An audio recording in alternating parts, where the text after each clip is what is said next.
Wacana yang dilontarkan Gubernur Bali untuk memungut biaya kontribusi pelestarian budaya dan lingkungan kepada wisatawan yang berkunjung ke Bali mendapat dukungan positif. Hal itu akan menjadi sumber dana bagi pemerintah memelihara seni dan budaya Bali.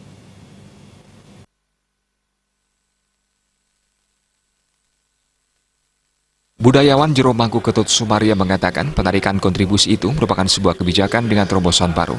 Wisatawan mancanegara dikenakan $10 sedangkan wisatawan lokal Rp10.000.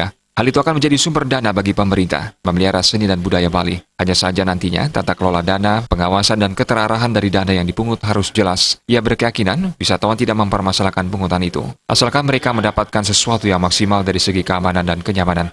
Jika tidak, pungutan itu terkesan mubazir. Pungutan biaya kontribusi akan menjadi tantangan bagi pemerintah untuk memberikan yang terbaik bagi wisatawan yang datang ke Bali.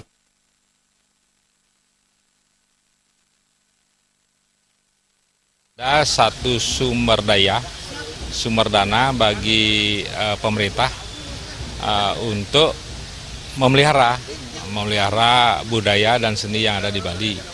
Dan itu budaya itu tidak hanya berkaitan dengan bagaimana perilaku masyarakatnya, tapi juga pemeliharaan terhadap peninggalan para orang tua yang mencirikan Bali seperti sekarang. Selama ini biaya-biaya untuk pelestarian budaya dan lingkungan justru dibebankan kepada kelompok kesenian dan masyarakat. Padahal wisatawan yang akan menikmatinya, wisatawan ke Bali tujuannya menikmati seluruh proses tata kehidupan sosial masyarakat Bali yang dilandasi budaya, adat, tradisi, dan agama yang selama ini dinikmati secara gratis. Padahal proses pelestarian budaya membutuhkan biaya yang sangat besar. Putu Ratna, Bali.